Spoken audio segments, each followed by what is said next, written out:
Ready? Yes. We're away. Gorgeous ferns, leatherwood, and all up the hillside.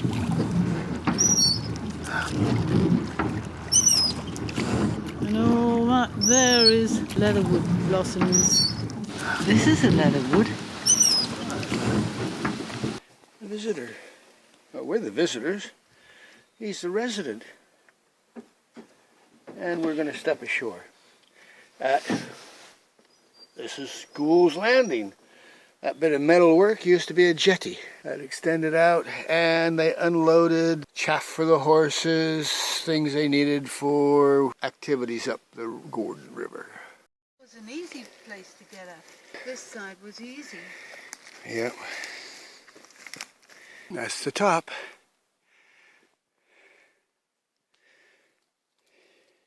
This is access up to what was the forestry house. All right, there was an agent here during the Piners days, counting logs going down the river as the forestry department charged a duty. This side track here leads to the upper waterfall and back to the Sir John Falls jetty. The goods came up on these little rail carts by hand crank. Birmingham. Tangy. Tangy making all kinds of equipment. So this was made in England and shipped all the way out to here before World War II. You could probably locate its historical value by looking at P338. P338. So, a very large flat area where the goods were stored for being taken further inland by pack horses. And the house used to sit over here. That was a chimney for the house that sits just right here. And the other end of the house had another chimney. What's that? Right there. Now, back in 1940, all that trees and stuff were gone. Beautiful view of the river.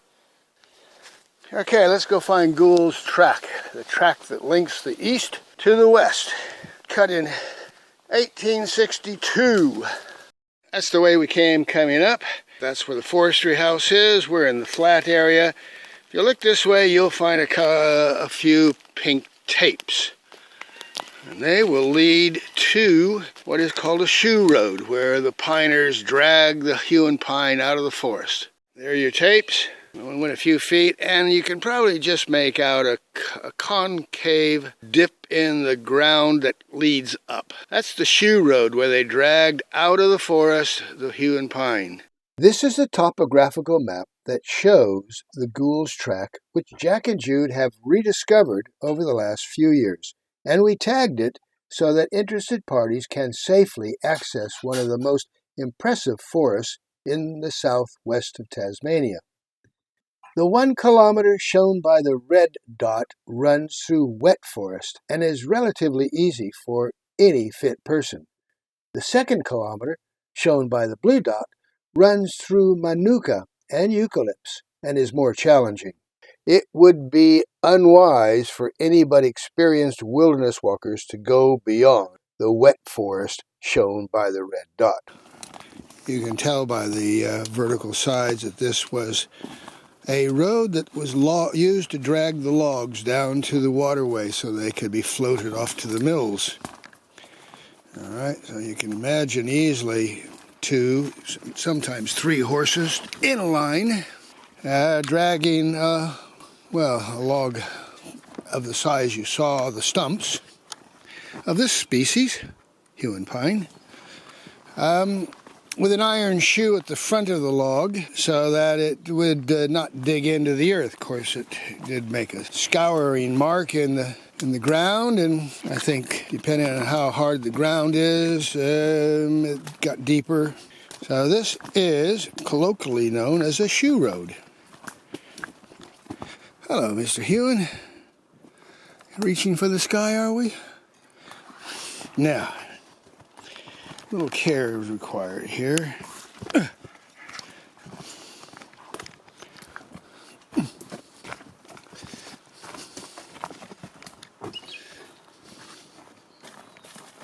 Hey, Mr. Huon.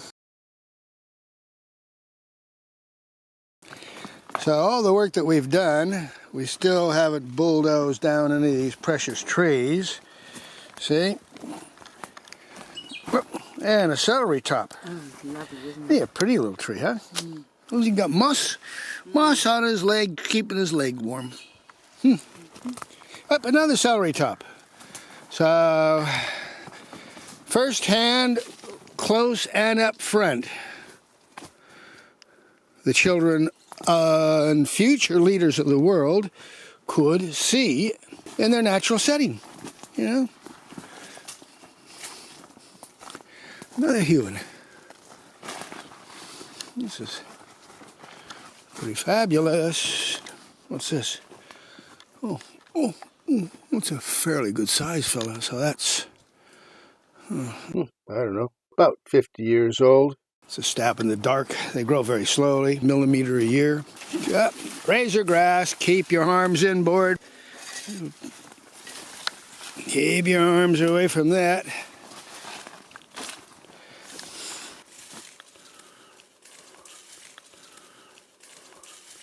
It's magic.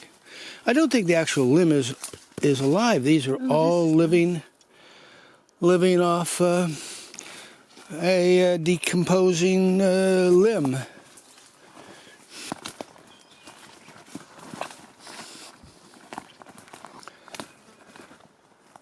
Now, this was the big Huon Pine, Judith.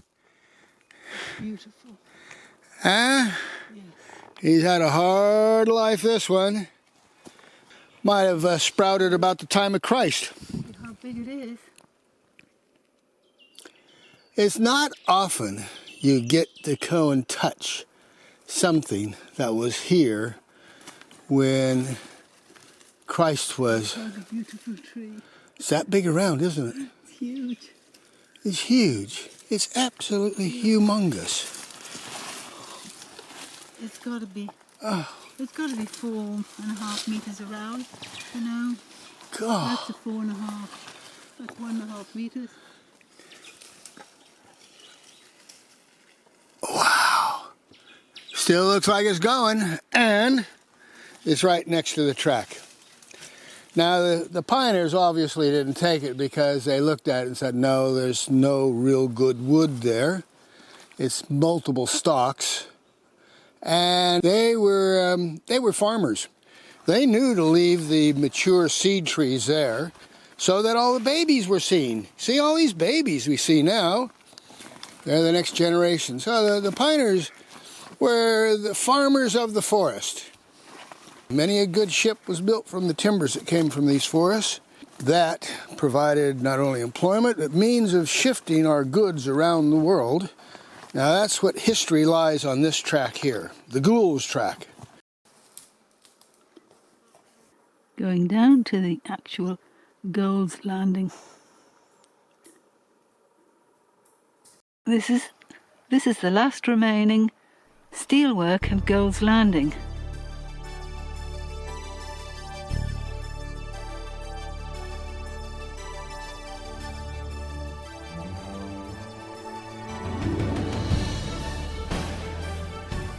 An amazing location.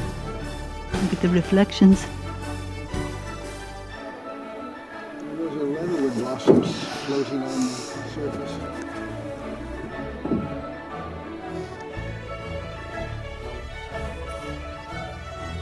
Right, the setting for Goulds Track. From this point to Hamilton to Hobart. Yes.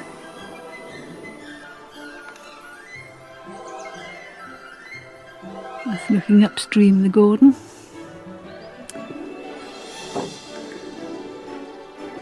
And downstream the Sir John Paul's Landing and Strine, 40 miles away.